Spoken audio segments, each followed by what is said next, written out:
Hello everyone. सो आज हम करने जा रहे हैं क्लास 9th का एक new chapter which is matter in our surrounding. तो इस चैप्टर में हम मैटर के बारे में पढ़ने वाले हैं। हमारे सराउंडिंग में कौन कौन से मैटर हैं उन सभी के बारे में पढ़ेंगे। ठीक है, तो चलिए स्टार्ट करते हैं इस चैप्टर को। ओके, सबसे पहले अगर हम क्लासरूम की बात करें, है ना, या आपके सराउंडिंग में कोई रूम है जहां पे आप बैठे हो उसकी बात करें, तो उसमें कौन कौन सी चीजें प्रेजेंट है?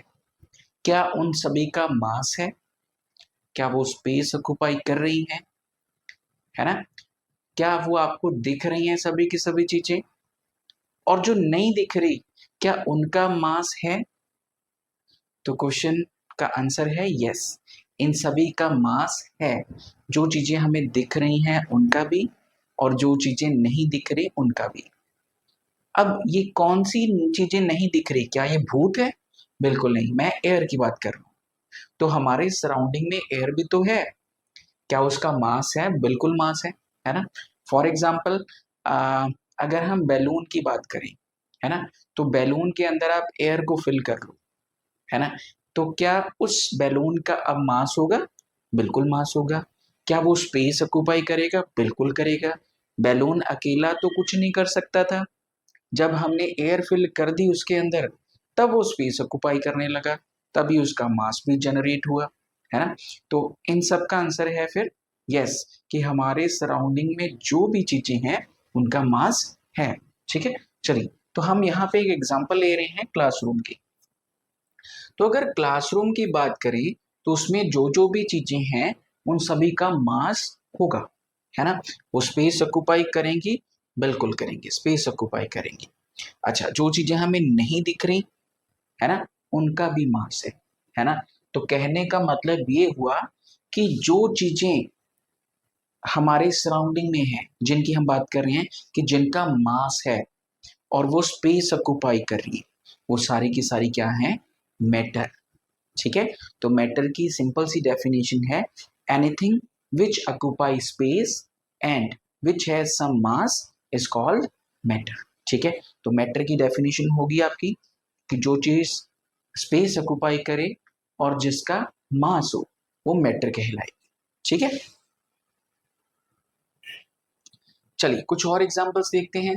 फ्रूट्स, क्या फ्रूट्स मैटर हैं? बिल्कुल हैं। अगर सैंड की बात करें, बिल्कुल मैटर है। फ्लावर्स की मैटर है। पानी की बात करें, ये भी मैटर है।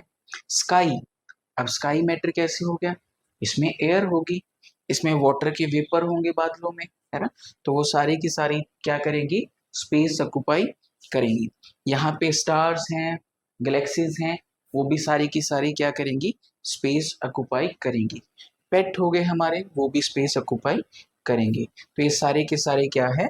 मैटर्स हैं। ठीक है, यहाँ तक क्लियर। अब चलते हैं मैटर की टाइप्स, है ना। तो आपने छोटी क्लासेस में पढ़ा है कि मैटर की कितनी टाइप्स होती हैं? बेसिकली 3 टाइप के बारे में आपको पता है ना। कौन कौन सी होती है? Solid, liquid and gas. ठीक है, 3 आपने पढ़ी है। चलिए, उससे पहले मैटर की डेफिनेशन देख लीजिए। Anything that has mass and occupy space is called matter which you can perceive through your senses.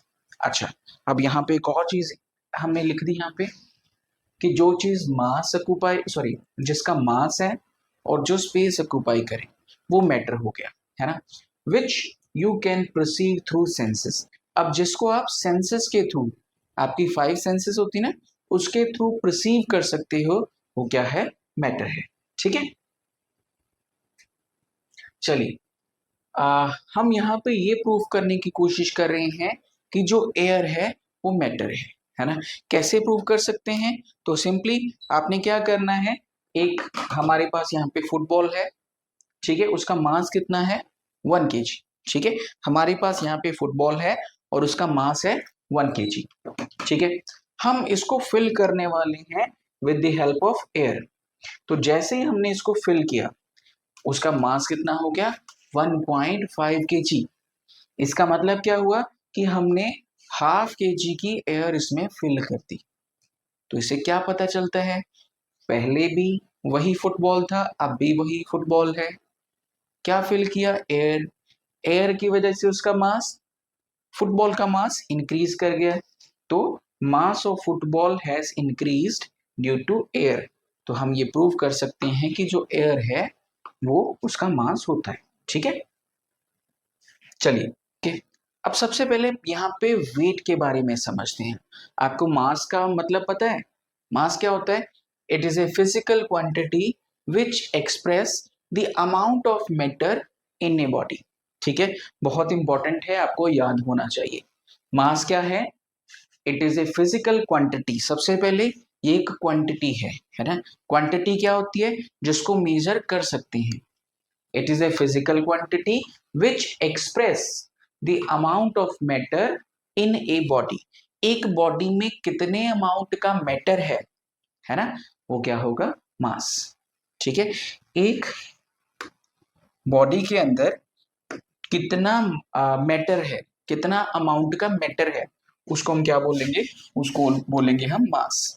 ठीक है, ओके। अब वेट की बात करते हैं। ठीक है, अब देखिए जरा, जो वेट होता है ये प्रोडक्ट होता है किसका? मास का, and acceleration due to gravity, मतलब जी। ठीक है, या ग्रेविटेशनल एक्सेलरेशन भी उसको बोल सकते हैं। तो वेट क्या है? Mass into acceleration due to gravity. अब यहाँ पे एक और इंटरेस्टिंग चीज आपको बताता हूं मैं, है ना? देखिए, जो मास है वो कभी भी किसी बॉडी का चेंज नहीं होता। ठीक है, mass of body do not change. लेकिन ये जो वेट है ना, ये चेंज हो सकता है। कहां पे चेंज हो सकता है? पोल्स के ऊपर चेंज हो सकता है, मून के ऊपर चेंज हो सकता है। अब मून के ऊपर कैसे? अब देखिए जरा, अगर हम अर्थ की बात करें तो अर्थ पे स्मॉल जी की वैल्यू कितनी होती है? 9.8, है ना? अगर मून पे जाएंगे तो वहां पे जी की वैल्यू क्या है? 9.8 डिवाइड बाय 6, मतलब कि 1/6 ऑफ जी ऑन अर्थ। अब अगर जी की वैल्यू कम हो जाएगी तो मास इनटू जी ये भी कम हो जाएगा, है ना? और उससे क्या होगा? Weight on the moon will decrease. Simple. चलिए, उसके बाद बात करते हैं वॉल्यूम की। अब ये वॉल्यूम क्या है? देखिए, मास के बारे में हमने पढ़ लिया कि किसी बॉडी में कितना मैटर छिपा हुआ है, उसको कहते हैं मास। अब वॉल्यूम क्या है? The amount of gas and oil present in a respective container can be given by another physical quantity called volume। ठीक है, क्या मतलब कहने का? देखिए जरा, अब लेट अस सपोज कि आपके पास एक जार है ना?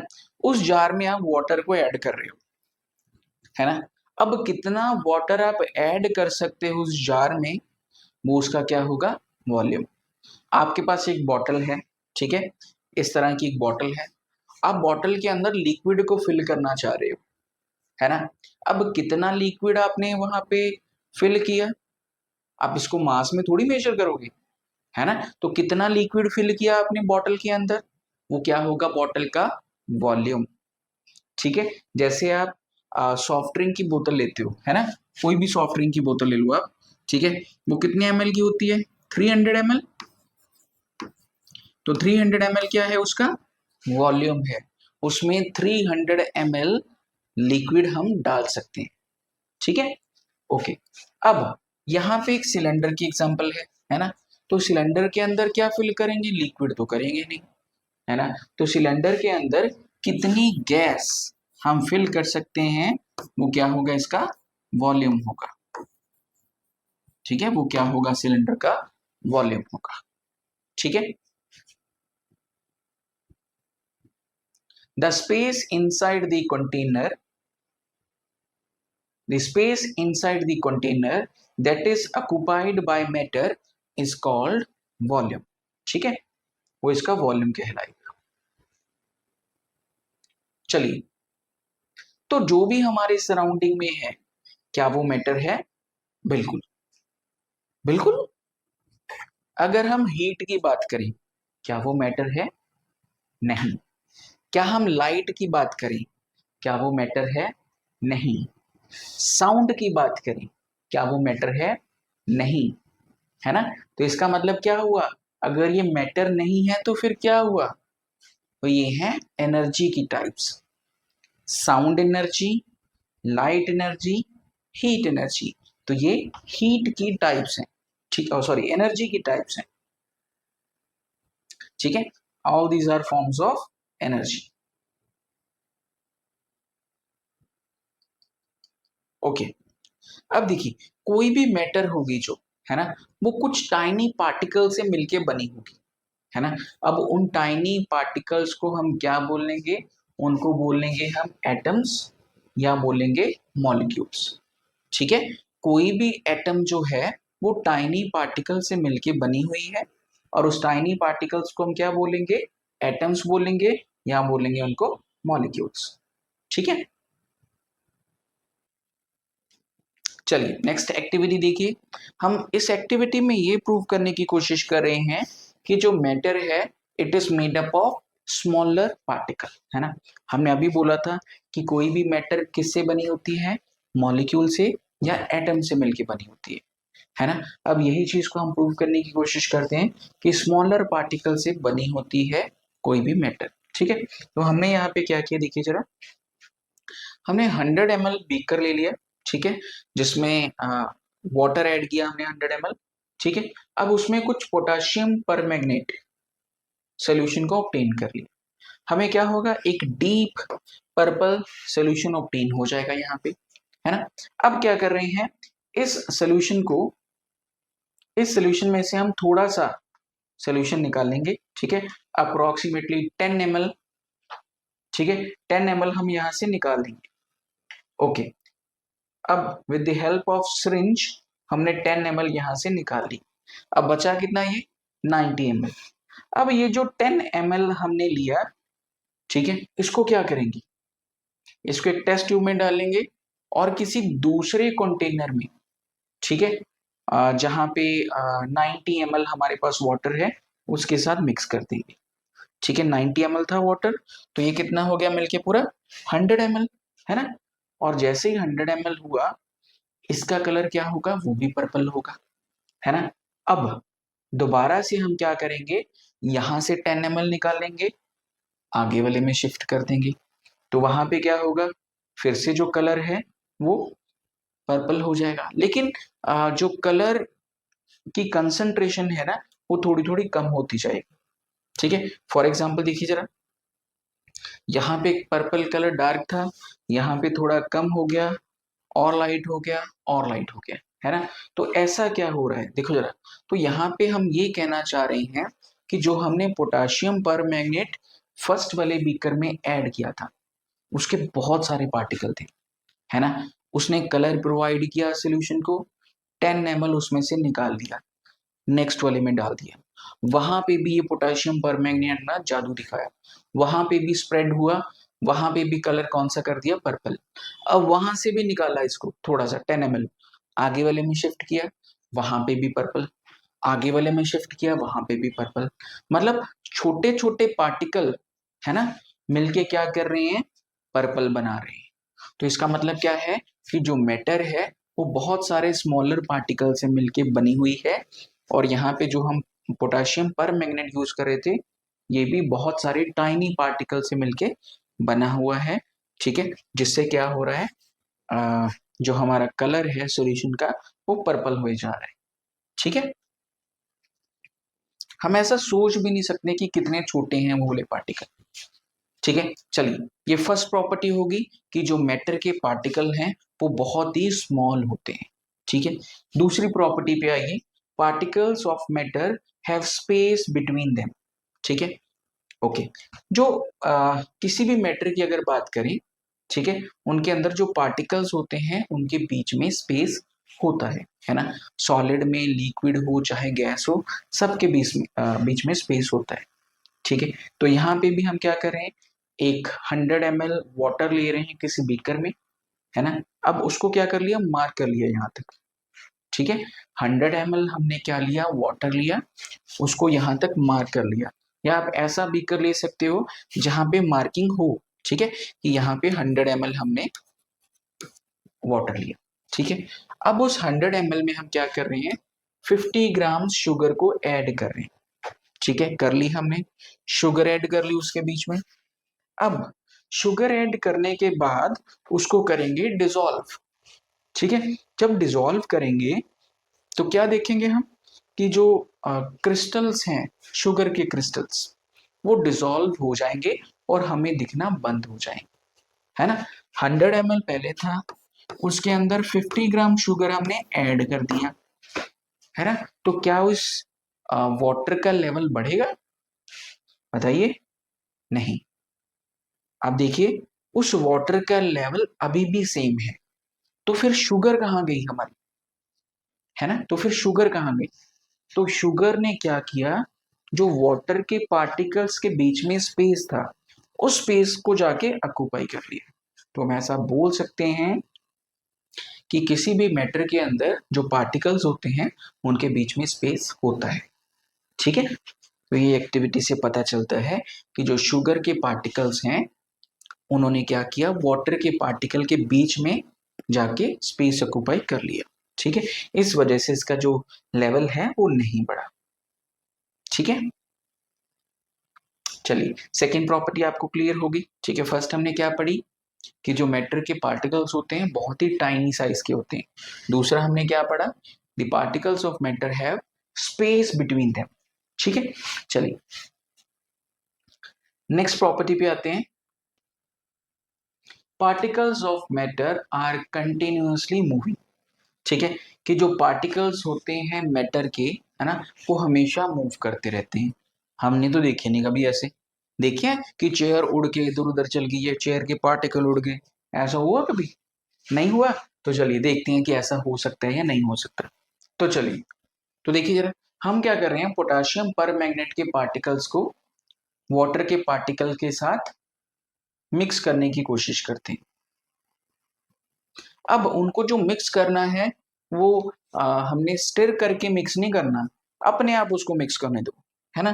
तो आप क्या देखोगे यहाँ पे कि जो पोटाशियम परमैंगनेट के पार्टिकल्स हैं वो घूमते घूमते ऐसा एक पैटर्न बना देंगे, मतलब कि वो खुद ब खुद डिसॉल्व होना शुरू हो जाएंगे, है ना। This movement of different particle along each other, ठीक है, on their own so that they become mixed uniformly is called diffusion, ठीक है। इस प्रोसेस को क्या बोलेंगे, डिफ्यूजन। कि जो पोटाशियम पर मैग्नेट के पार्टिकल हमने वाटर के बीकर के अंदर ऐड किए वो अपने आप डिफ्यूज हो रहे, अपने आप मिक्स हो रहे हैं, ठीक है। तो इस प्रोसेस को क्या बोलेंगे हम, डिफ्यूजन बोलेंगे। अच्छा, इसकी और एग्जांपल भी करते हैं अभी हम। This indicates that particle of a matter are continuously moving, ठीक है। एग्जांपल एक और देखते हैं। आपके पास परफ्यूम है ना, आपके पास परफ्यूम की बॉटल है। अब उसमें जो परफ्यूम के पार्टिकल्स होंगे, है ना, बॉटल के अंदर, उसकी कंसंट्रेशन बहुत ज्यादा होगी, है ना। ओके, जैसे आप परफ्यूम की बॉटल को ओपन करोगे, अब वो वाले पार्टिकल, कोई दूर बैठा बंदा है आपकी रूम में, उसको स्मेल आने लगेगी उसकी, ऐसे होगा ना। आपके पास परफ्यूम की बॉटल थी, आपने उसको ओपन किया और उससे क्या हुआ, पार्टिकल निकले बाहर और पास बैठे लोगों को स्मेल आने लगी उसकी। तो यहाँ पे क्या हुआ कि जो परफ्यूम के पार्टिकल्स थे उनकी कंसंट्रेशन ज्यादा थी, रूम में परफ्यूम के पार्टिकल्स नहीं थे, तो पार्टिकल्स कहां से कहां मूव कर रहे हैं, from higher concentration to lower concentration. उससे क्या होगा, यहां से पार्टिकल निकलेंगे, एयर के साथ मिक्स होंगे और दूसरों को भी स्मेल आएंगे, है ना। तो ये भी एग्जांपल हो सकती है जिससे पता चले कि particles of a matter are continuously moving, ठीक है। चलिए नेक्स्ट प्रॉपर्टी की बात करते हैं, ब्राउनियन मोशन की बात करते हैं, ठीक है। अभी जो हमने बोला था कि जो एयर के पार्टिकल, सॉरी, मैटर के पार्टिकल हैं वो मूव करते रहते हैं, और उस तरह का जो मोशन होता है उसको हम कहते हैं ब्राउनियन मोशन, ठीक है। अब यहाँ पे हमारे पास क्या है, जो अगरबत्ती जिसको आप बोलते हो, ठीक है, वो है, उसकी स्मेल भी दूर तक आ जाती है। उसका रीजन भी वही है जो मैंने परफ्यूम की एग्जांपल आपको बताई, ठीक है। तो उसके पार्टिकल्स भी मूव करते रहते हैं, जिसकी वजह से दूर बैठे लोगों को भी उसकी स्मेल आ जाती है, ठीक है। ओके, अब देखिए जरा एक काइनेटिक एनर्जी की बात करते हैं। अब ये काइनेटिक एनर्जी क्या है? The kinetic energy of an object is energy which it possessed due to its motion. Simple words में बोले कि काइनेटिक एनर्जी क्या है? It is the energy of a body by virtue of its motion. किसी body के motion की वजह से उसके अंदर जो एनर्जी होगी वो काइनेटिक एनर्जी होगी। और सिंपल वर्ड्स में बोले कि जो भी बॉडी है अगर वो मूव कर रही है ना, या उसके पार्टिकल मूव कर रहे हैं, तो उसके पास क्या होगी? काइनेटिक एनर्जी होगी। मोशन वाली बॉडी के पास, मूविंग बॉडी के पास काइनेटिक एनर्जी होगी। अच्छा, अब यहां से जो फ्रेग्रेंस, ऐसे बोलेंगे, जो फ्रेग्रेंस यहां से निकल रहा था अगरबत्ती से, क्या उसके पार्टिकल मूव कर रहे थे? बिल्कुल कर रहे थे। उनके पास काइनेटिक एनर्जी थी? बिल्कुल थी उनके पास एनर्जी, है ना, तभी तो दूर तक पहुंचे वो।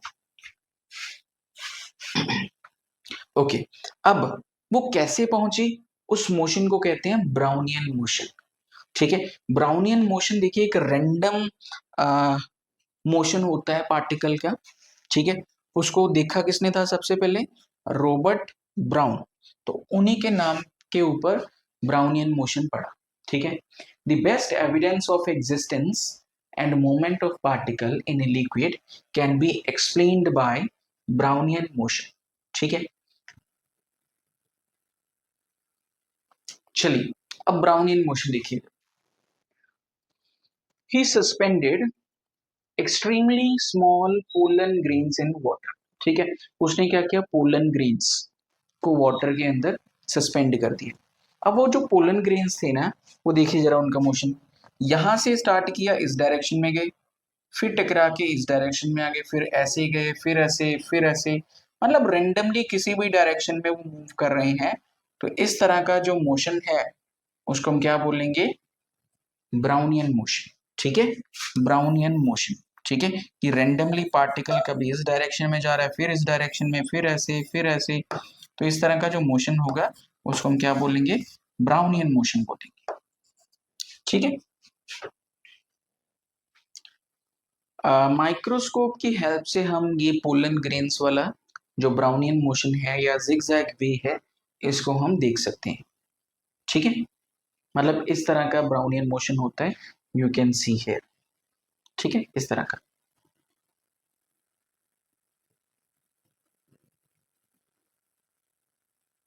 ओके, एक और एग्जांपल, अगर एक डार्क रूम की बात करें, एक डार्क रूम में लाइट एंटर हो रही है कहीं से, तो आपको डस्ट पार्टिकल यहाँ पे उड़ते हुए दिखाई देते हैं। वो भी एक तरह का क्या है? जिगजैग मोशन है पार्टिकल्स का, जिसको हम क्या बोलेंगे? ब्राउनियन मोशन बोलेंगे, ठीक है।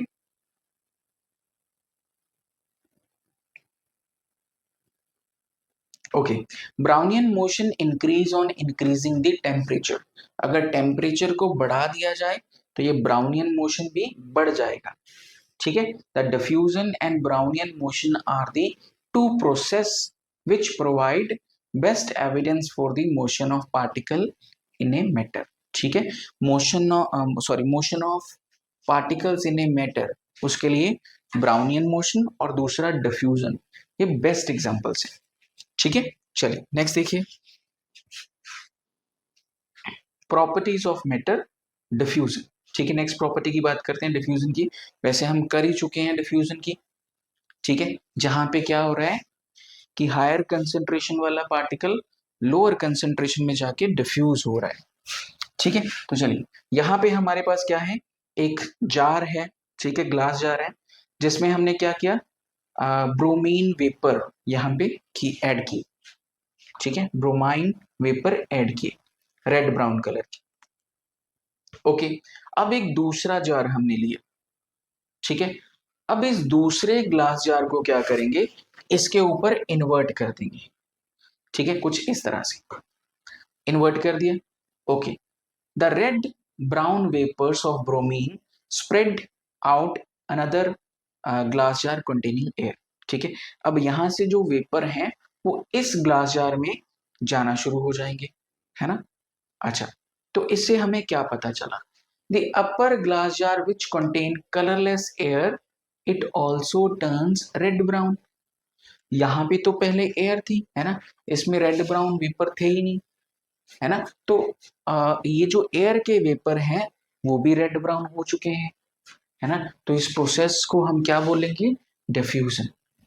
ठीक है। This mixture is due to diffusion of bromine vapour into air. ठीक है, air from the upper glass jar also diffuse into lower glass jar. ठीक है, अब देखिए, ऊपर वाले ग्लास जार में क्या था? एयर थी, है ना। नीचे वाले ग्लास जार में क्या था? ब्रोमीन थी, उसमें ब्रोमीन गैस के वेपर थे। अब यहां से जो एयर है वो नीचे की तरफ डिफ्यूज हो रही है, और यहां से जो हमारे पास रेड ब्राउन वेपर्स थे वो ऊपर की तरफ डिफ्यूज हो रहे हैं। तो दोनों एक दूसरे की तरफ डिफ्यूज हो रहे हैं। ठीक है,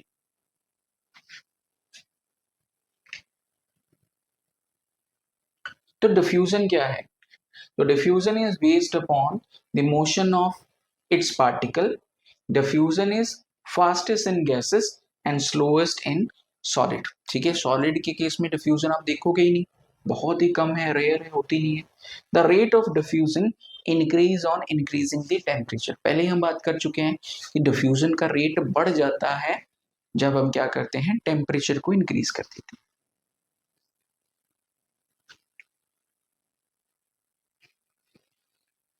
ठीक है, तो यहाँ पे भी वही लिखा है, intermixing of particle of two different types of matter on their own is known as diffusion.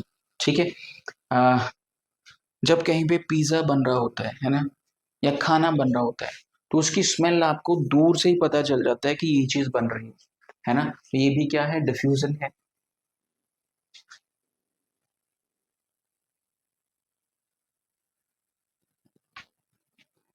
Okay, next देखिए जरा एक और चीज, the oxygen gas present in air diffuse into water, है ना। जो हमारे एटमॉस्फेयर में ऑक्सीजन गैस है वो वाटर के साथ क्या हो जाती है? डिफ्यूज हो जाती है ना। अब वो डिफ्यूज होने के बाद वाटर के अंदर डिसॉल्व हो जाती है। वैसे ही जैसे आप कोल्ड ड्रिंक में देखो, उसके अंदर एक गैस फिल होती है ना, कार्बन डाइऑक्साइड, है ना। या उसको हम बोलेंगे कि जो सोडा वाटर होता है उसके अंदर भी कार्बन डाइऑक्साइड गैस डिसॉल्व होती है। वैसे ऑक्सीजन जो है वो वाटर के साथ डिसॉल्व हो जाती है। ठीक है, तो जितने भी एक्वेटिक एनिमल्स हैं, है ना, वो इसी घुली हुई या डिसॉल्व हुई डिफ्यूज्ड ऑक्सीजन का इस्तेमाल करते हैं। ठीक है, फॉर देयर सर्वाइवल। ठीक है, एक और देखिए जरा example, spreading of ink in the water. हमारे पास यहाँ पे वाटर है, उसके अंदर हम क्या कर रहे हैं? इंक डाल रहे हैं। तो देखिए कैसे जो इंक है वो डिफ्यूज हो रही है यहाँ। ठीक है,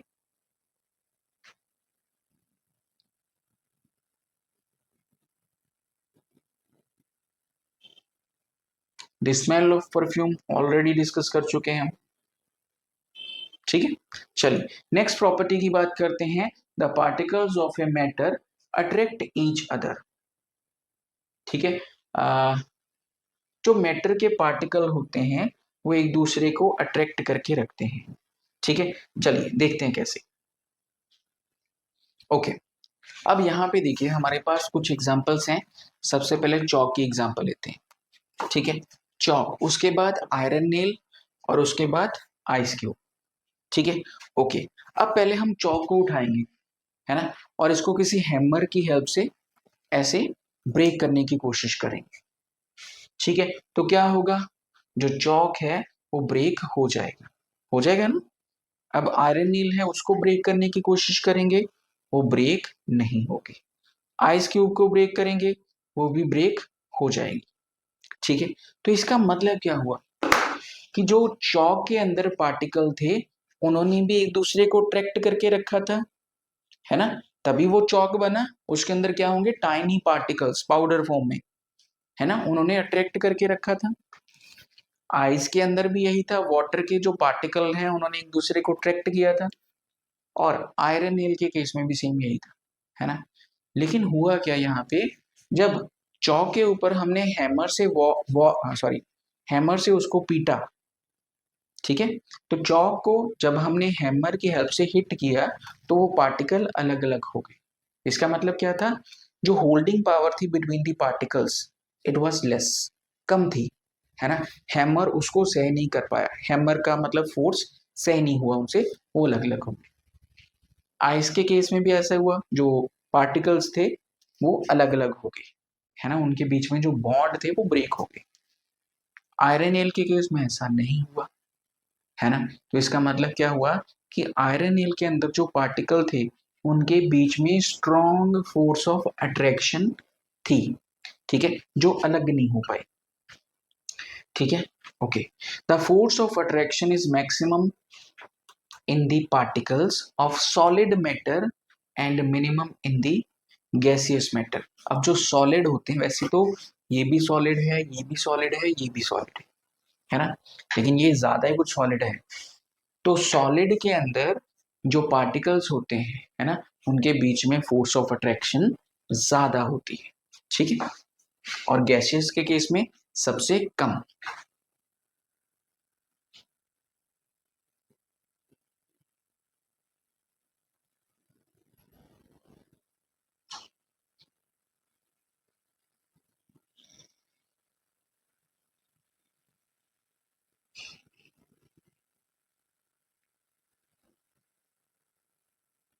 चलिए उसके बाद बात करते हैं करेक्टरिस्टिक्स ऑफ मैटर, ठीक है, मैटर की करेक्टरिस्टिक्स की बात करते हैं। ओके, सबसे पहली characteristics, the particle of a matter are very very small, ठीक है, ओके, हमने पढ़ रखा है ये भी। उसके बाद the particles of a matter have space between them, sugar and water वाली हमने एक्टिविटी करी थी अभी, ठीक है।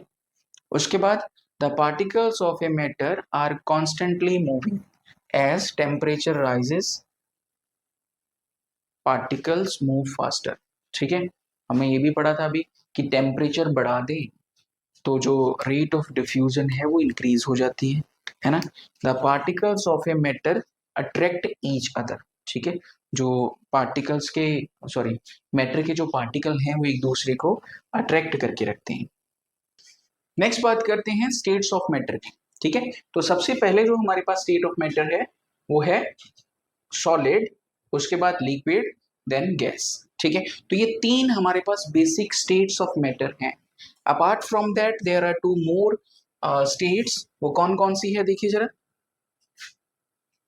प्लाज्मा, ठीक है, इसको बोलते हैं सुपर हॉट गैसेस।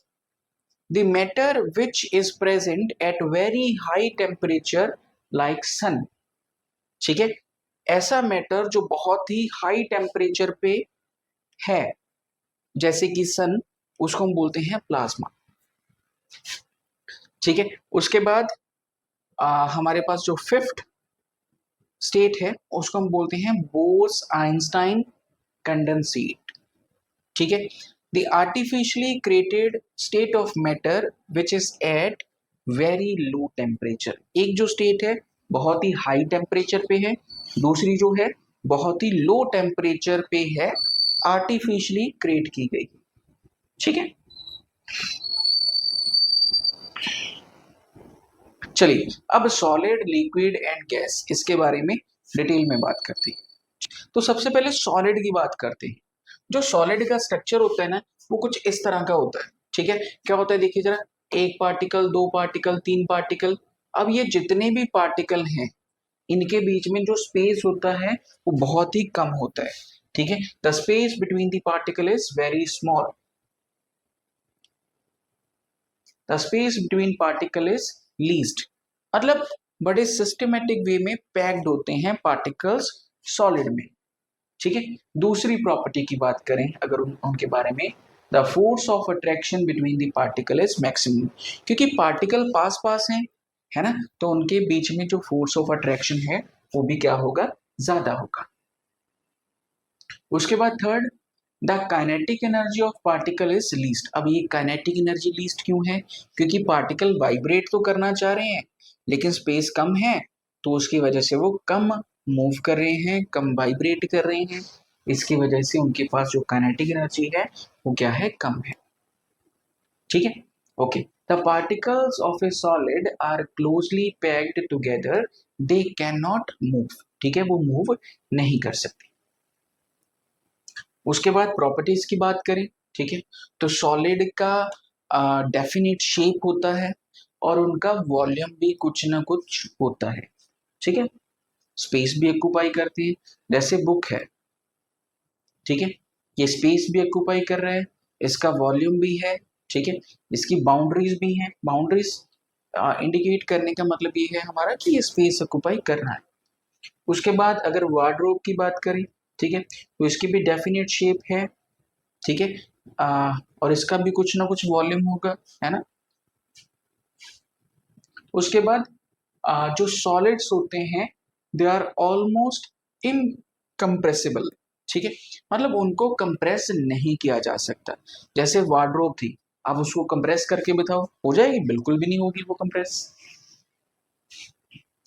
जैसे आयरन रोड है हमारे पास, इसको ऐसे कंप्रेस करने की कोशिश करो, हो जाएगी? बिल्कुल भी नहीं, ये होगी नहीं।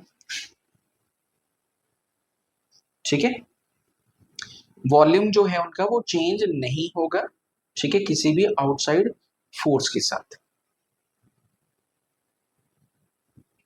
Solid are rigid. रिजिड मतलब कठोर होते हैं, ठीक है, उनको पीट लो, है ना, तब भी वो कठोर ही रहेंगे। जो बेंडिंग है वो नहीं होगी, है ना, और ना ही वो फ्लेक्सिबल होते हैं, तो दे आर इनफ्लेक्सिबल।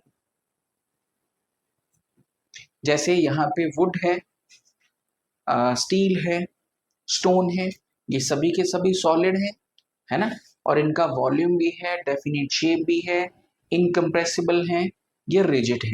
ठीक है, हम ऐसा कह रहे हैं कि फोर्स लगाने से इनका ये बेंड नहीं हो रहे या कंप्रेस नहीं हो रहे। अगर बहुत ज्यादा फोर्स अप्लाई कर देंगे तो हो सकता है टूट जाएं, लेकिन कंप्रेस नहीं होंगे, बेंड नहीं होंगे। ठीक है, the shape does not change by any external force. Okay, some solids are elastic. ठीक है, जैसे रबर बैंड की बात करें हम, है ना, तो जो रबर बैंड है वो सॉलिड भी है और इलास्टिक भी है। ठीक है, some solid do not change their shape when force is applied and regain their shape when force is removed. अब कुछ ऐसे सॉलिड भी होते हैं जिनके ऊपर फोर्स अप्लाई करें वो अपनी शेप चेंज कर लेंगे, जब फोर्स हटा देंगे दोबारा से अपनी पोजीशन पे आ जाएंगे। फॉर एग्जांपल जैसे हमारे पास एक रबर बॉल है, उसको ऐसे कंप्रेस करेंगे, कंप्रेस हो जाएगी, जैसे आप छोड़ोगे दोबारा रीगेन कर लेगी अपनी फर्स्ट वाली डायमेंशन को। ठीक है,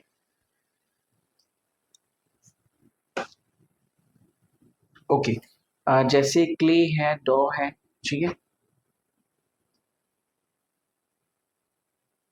ओके। उसके बाद बात करते हैं हम लिक्विड की। ओके, सॉलिड के बारे में हमने क्या क्या पढ़ा? उसके जो पार्टिकल हैं उनके बीच में स्पेस कम है ना, उनका वॉल्यूम होता है डेफिनेट, डेफिनेट शेप होती है, बाउंड्रीज होती हैं, है ना, दे आर नॉन बेंडेबल, है ना, बेंड नहीं हो सकते, फ्लेक्सिबल नहीं है वो, ठीक है, उनकी शेप चेंज नहीं की जा सकती, ये सारी चीजें। ठीक है, और ये भी पढ़ा कि कुछ जो सॉलिड हैं they are compressible, they are elastic. ठीक है, अब लिक्विड में क्या होगा, देखो जरा, जो पार्टिकल हैं वो थोड़ी से दूर दूर होने शुरू हो गए। अगर पार्टिकल दूर दूर हो गए तो उनके बीच का जो स्पेस है वो क्या होगा? ज्यादा। ठीक है, the space between the particle is moderate, मतलब कि सॉलिड से ज्यादा है। उसके बाद the force of attraction between the particle is less. अब जब पार्टिकल दूर दूर होंगे तो उनके बीच में फोर्स ऑफ अट्रैक्शन भी क्या होगी? कम होनी शुरू हो जाएगी। ठीक है, जब कम होगी ऐसा बोल सकते हैं। उसके बाद the kinetic energy of particle is less. अभी भी काइनेटिक एनर्जी इनकी लेस ही है, सॉलिड से ज्यादा होगी लेकिन कम ही है, क्योंकि जो पार्टिकल है वो मूव तो कर रहे हैं, स्पेस भी थोड़ा सा बड़ा लेकिन इतना ज्यादा नहीं बड़ा, ठीक है। उसकी वजह से काइनेटिक एनर्जी क्या है, लेस है। In liquid particles have moderate distance between each other, so particles can move, ठीक है। ये पार्टिकल यहाँ से यहाँ जा सकता है, यहाँ से यहाँ जा सकता है, ठीक है। चलिए उसके बाद बात करते हैं हम प्रॉपर्टीज ऑफ लिक्विड की। लिक्विड के पास डेफिनेट वॉल्यूम होता है, ठीक है, लेकिन शेप नहीं होती है ना। जिस कंटेनर में लिक्विड को डालोगे उस तरह की वो शेप रीगेन कर लेगा। उसका वॉल्यूम तो होता है लेकिन शेप नहीं होती। Liquid can not be compressed, अब लिक्विड को भी कंप्रेस्ड नहीं कर सकते हैं, ठीक है। All liquids flow, this property is called fluidity, ठीक है। अब पहले फ्लूइड क्या होता है, उसके बाद फ्लूइडिटी पे जाते हैं, ठीक है। अब फ्लूइड क्या होता है, फ्लूइड का मतलब होता है एनीथिंग विच कैन फ्लो, ठीक है। अब जो लिक्विड है वो फ्लो कर सकता है, बिल्कुल कर सकता है। जो गैसेस हैं वो भी फ्लो कर सकते हैं, बिल्कुल कर सकते हैं, है ना। तो फ्लूइड क्या होते हैं, both liquid and gases are called fluid, ठीक है। अब जो लिक्विड फ्लो कर सकते हैं उनको क्या बोलेंगे, फ्लूइड बोलेंगे, और इस प्रॉपर्टी को क्या बोलेंगे, फ्लूइडिटी बोलेंगे, ठीक है। चलिए उसके बाद देखिए एक्टिविटी, देखिए हमारे पास 4 कंटेनर हैं, ठीक है। हमने उनको ऐसे प्लेस कर दिया और उनके बीच में ऐसे स्केल ऐड कर दिया सभी बीकर्स के बीच में। अब इन बीकर्स के बीच में हम कुछ फ्लूइड डालने की कोशिश करेंगे और देखेंगे कौन सा फ्लूइड अच्छे से फ्लो करता है, ठीक है। तो देखिए जरा, एक में हमने ऐड किया वाटर, दूसरे में हनी, फिर कैरोसिन एंड वाटर, ठीक है। पहले में वाटर है, दूसरे में हनी है, कैरोसिन, चलिए उल्ट हो गया यहाँ पे, कोई बात नहीं। वाटर, हनी, मिल्क, कैरोसिन, ये ऐड की, ठीक है। अब स्केल के ऊपर हम इनको करते हैं,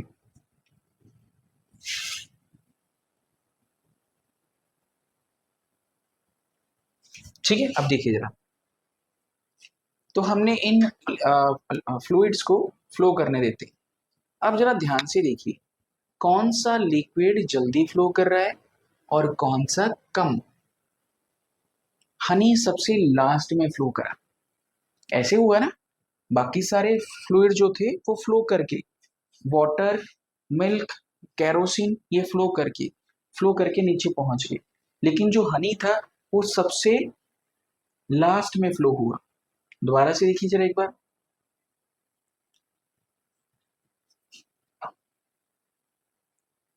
जो हनी है वो सबसे लास्ट तक फ्लो होता रहा, है ना। इसका रीजन क्या था, ठीक है। तो इसका रीजन ये था कि इस वाले हनी की, या कोई भी हनी है, उसकी विस्कोसिटी बहुत ज्यादा होती है। अब विस्कोसिटी क्या होती है उससे पहले देखिए जरा, the kerosene come down first, kerosene सबसे पहले आया, फॉलोड बाय वाटर, उसके बाद मिल्क एंड लास्ट हनी, ठीक है। This property is called viscosity. अब ये विस्कोसिटी की प्रॉपर्टी क्या है, देखिए, लेस विस्कड फ्लूइड फ्लो इजिली, ठीक है। विस्कोसिटी को समझना है तो थोड़ा सा मैं बता देता हूं, बाकी आपको +1 क्लास में इंट्रोड्यूस होगा विस्कोसिटी। देखिए जैसे सॉलिड के केस में फ्रिक्शन होता है ना। फ्रिक्शन क्या होता है, a force which oppose motion of particle. अब यहाँ पे भी वही हो रहा है कि फ्लूइड के अंदर जो फ्रिक्शन होगा उसको विस्कोसिटी बोलते हैं, कि फ्लूइड फ्लो करने की कोशिश कर रहा है लेकिन उसके ऊपर क्या लग रही है, एक फोर्स लग रही है कि फ्लो ना हो, है ना। उस प्रॉपर्टी को हम कहते हैं विस्कोसिटी, ठीक है। ओके, उसके बाद आते हैं गैसियस स्टेट में, ठीक है। पार्टिकल देख लीजिए दूर दूर हो गए हैं पार्टिकल एक दूसरे से। अगर पार्टिकल दूर दूर हो गए हैं तो उनके बीच का जो स्पेस है वो क्या होगा, सबसे ज्यादा। अगर स्पेस बढ़ गया है तो वो फ्रीली मूव कर सकते हैं, है ना। इसका मतलब उनकी काइनेटिक एनर्जी भी बढ़ जाएगी, ठीक है। स्पेस हाईएस्ट हो गया, फोर्स ऑफ अट्रैक्शन, दूर दूर हो गए पार्टिकल, फोर्स क्या रहेगी, कुछ भी नहीं रहेगी, है ना। तो फोर्स कम हो जाएगी, काइनेटिक एनर्जी हाईएस्ट रहेगी इन पार्टिकल्स की, ठीक है। उसके बाद प्रॉपर्टीज की बात करते हैं। अच्छा, गैसियस स्टेट की भी कोई भी वॉल्यूम तो होता है ना। गैसियस का वॉल्यूम तो होता है, लेकिन इनकी भी शेप फिक्स नहीं होती। जिस कंटेनर में डालोगे उस तरह की शेप ये एक्वायर कर लेंगे, ठीक है।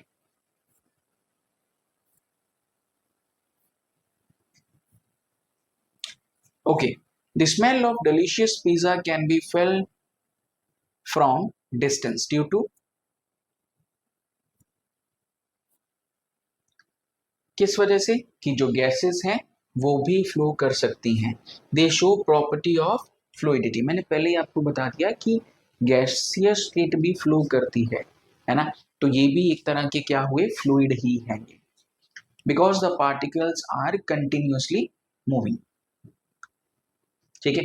Gaseous move very fast and can be stopped by solid walls of the container.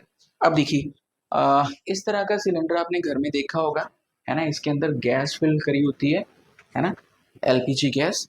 अब इस गैस को किसके साथ रोका जा सकता है, सॉलिड वॉल्स के साथ, है ना। तो ये सॉलिड वॉल्स हैं, उनकी हेल्प से इसको रोका जा सकता है। वहां पे भी ये ब्राउनियन मोशन शो करती है, ठीक है, मतलब कभी इस डायरेक्शन में मूव करती रहती है। इजीली कंप्रेस किया जा सकता है, स्क्वीज किया जा सकता है। कंप्रेस का मतलब जैसे एक कंटेनर में हमने गैस फिल करी, है ना। अब उस गैस को थोड़ा सा कंप्रेस करके और गैस भी भर सकते हैं, ठीक है।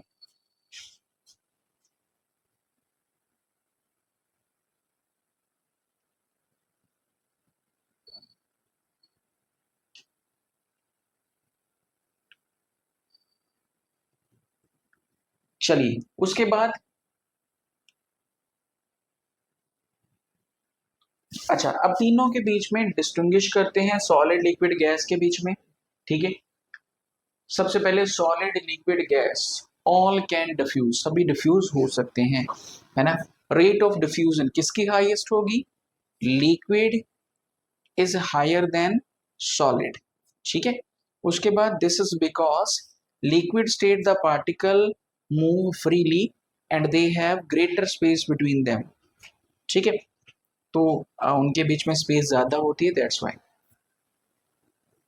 चलिए देखिए जरा, ये कुछ सॉलिड की एग्जांपल्स हैं, ठीक है। यहाँ पे लिक्विड की एग्जांपल है कुछ, यहाँ पे गैसियस की एग्जांपल है, ठीक है। सॉलिड की शेप की बात करें, सॉलिड की शेप क्या होती है, फिक्स होती है। लिक्विड की फिक्स नहीं होती, गैस की भी फिक्स नहीं होती। उसके बाद वॉल्यूम की बात करें, सॉलिड का वॉल्यूम होता है, फिक्स्ड होता है। लिक्विड का वॉल्यूम भी फिक्स है, गैस का भी नहीं फिक्स, है ना। क्योंकि गैस को क्या कर सकते हैं, जैसे एक कंटेनर है या सिलेंडर है, उसमें हमने 10 केजी गैस को फिल किया, हम थोड़ा सा उसको कंप्रेस करके और गैस फिल कर सकते हैं, तो उसका वॉल्यूम जो है वो फिक्स नहीं होगा, ठीक है। इंटर पार्टिकल फोर्स मतलब उनके बीच में जो अट्रैक्शन फोर्स है पार्टिकल की, वो सॉलिड के केस में सबसे ज्यादा, ठीक है, वेरी स्ट्रॉन्ग। लिक्विड के केस में मॉडरेट एंड गैस के केस में वेरी वीक। स्पेस, सॉलिड में सबसे कम स्पेस होता है, लिक्विड में मॉडरेट और गैस में सबसे ज्यादा स्पेस होता है between the particles. Fluidity, solid flow कर सकते हैं, बिल्कुल भी नहीं कर सकते। लिक्विड फ्लो कर सकते हैं बिल्कुल, गैस भी फ्लो कर सकती है वेरी इजीली। कंप्रेसिबिलिटी, सॉलिड को कंप्रेस कर सकते हैं, नहीं बिल्कुल नहीं कर सकते। लिक्विड को नॉट कंप्रेसिबल, गैस को बिल्कुल कंप्रेस कर सकते हैं। Ability to fill the container, ठीक है, ability to fill container, solid के केस में does not fill the container, है ना, कंटेनर को कंप्लीटली फिल्ड नहीं कर सकते। Liquid does not fill the container, gas easily fill the container. Density, solid की डेंसिटी ज्यादा होती है, लिक्विड की मॉडरेट टू हाई, गैस की वेरी लो। अब ये डेंसिटी क्या होता है, डेंसिटी होती है मास पर यूनिट वॉल्यूम, एक पर्टिकुलर मास में कितना वॉल्यूम है ना, मास डिवाइडेड बाय वॉल्यूम।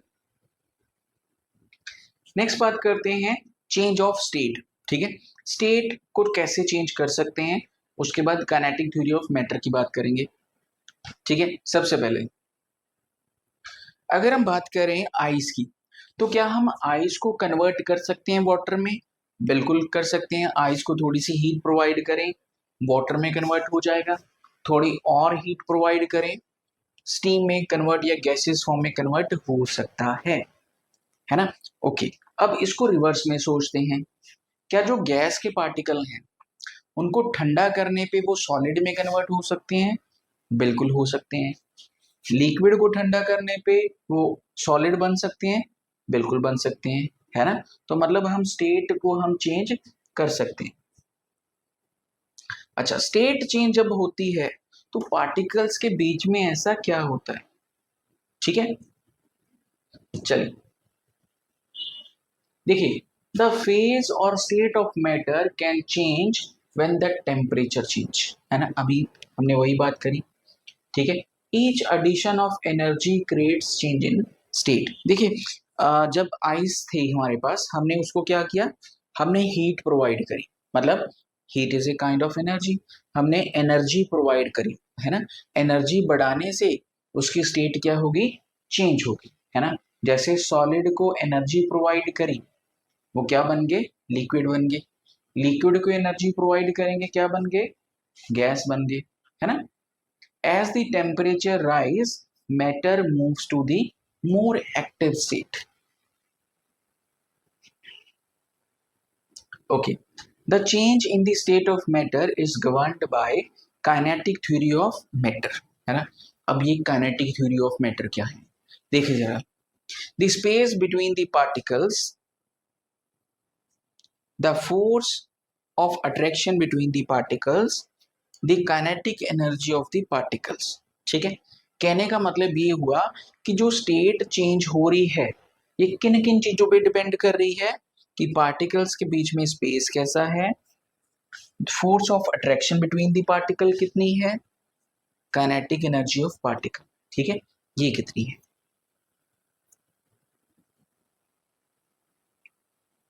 अब देखिए, सॉलिड है हमारे पास आइस, हम उसको गर्म कर रहे हैं, वो कन्वर्ट हो जाएगा किसमें, लिक्विड में। The particle are very much close to each other as temperature rises. ठीक है, ओके। अब उसके बाद क्या होगा, जैसे ही वो कन्वर्ट होंगे लिक्विड में, उनके बीच के जो पार्टिकल्स का स्पेस है वो क्या हो जाएगा, ज्यादा हो जाएगा। ठीक है, उसके बाद अगर वो कन्वर्ट हुई लिक्विड टू गैस, है ना, तो पार्टिकल्स जो हैं वो और ज्यादा दूर दूर हो जाएंगे। ठीक है, तो इन चीजों पे डिपेंड करता है कि उनके बीच में कितना स्पेस है। ठीक है, चलिए उसके बाद बात करते हैं टेम्परेचर स्केल्स की। ठीक है, कि जो टेम्परेचर है उसको कैसे मेजर करते हैं। उससे पहले टेम्परेचर है क्या, temperature is measure of hotness and coldness of a substance. Temperature क्या है कि ये एक तरह का मेजर है ना। मतलब मेजर मतलब कि हम किसी चीज को मेजर करते, नापते हैं। तो टेम्परेचर क्या है, ऐसा क्वांटिटी है जिसमें हम चीजों को मेजर करते हैं। किस चीज को मेजर करते हैं, हॉटनेस को या कोल्डनेस को।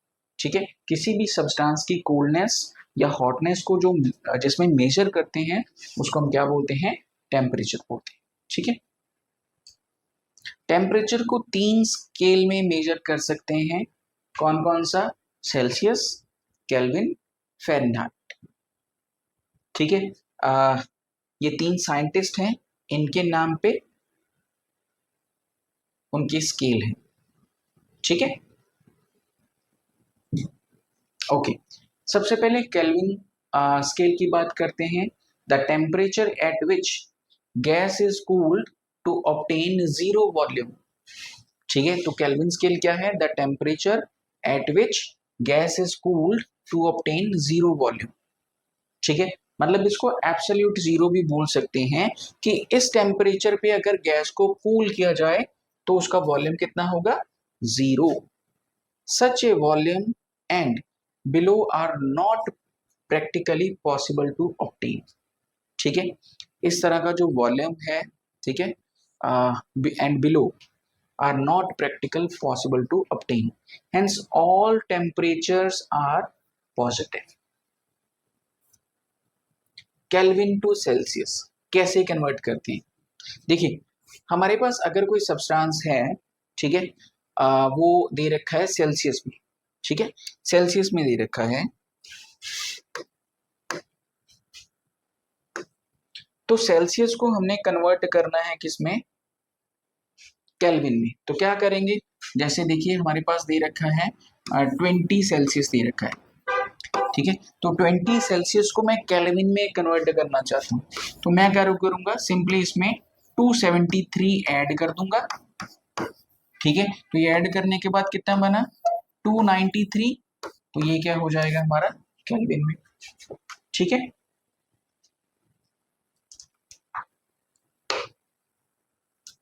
25 डिग्री को केल्विन स्केल में कन्वर्ट करना है। क्या करना है? बस ऐड ही करना है, ठीक है। टेम्परेचर ऑन द स्केल कितना है? 25, तो 25 ऐड कर देंगे 273 में, ठीक है, तो ये कितना बन जाएगा? 298, ठीक है, 298 केल्विन में हो जाएगा ये। ऐसे ही कन्वर्ट करना है टेम्परेचर को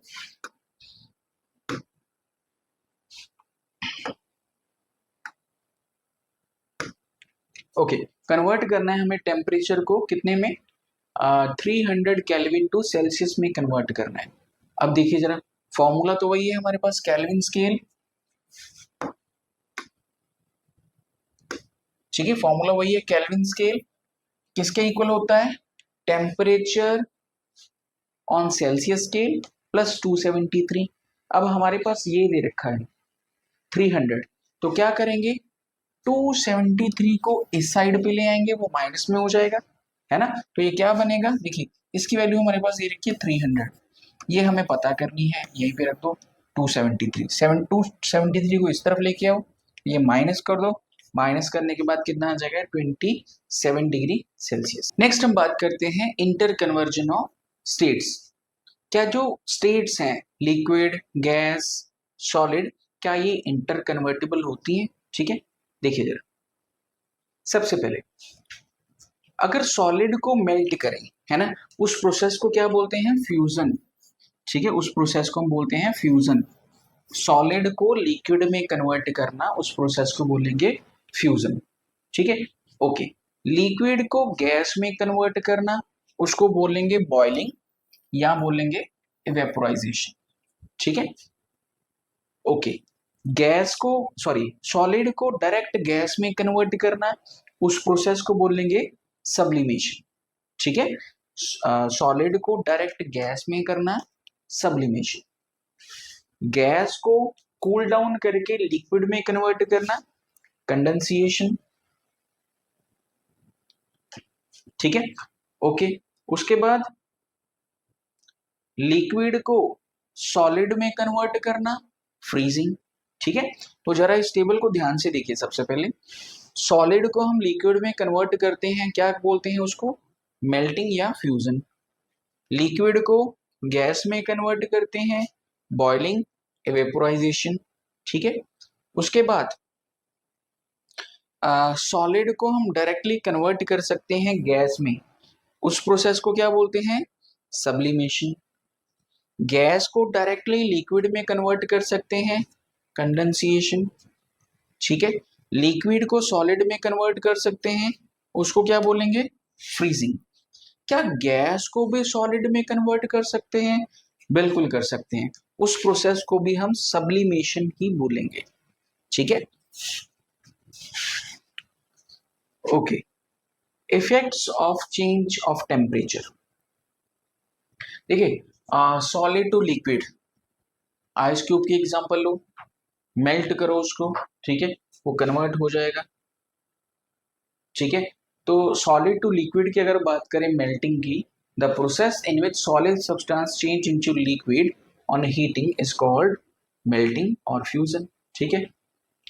the temperature at which solid substance melt and change into liquid at atmospheric pressure is called melting point of substance, ठीक है, मतलब आइस है, हम उसको गर्म कर रहे हैं, तो जिस टेम्परेचर पे वो लिक्विड में कन्वर्ट हो जाएगी वो उसका क्या होगा, मेल्टिंग पॉइंट, ठीक है।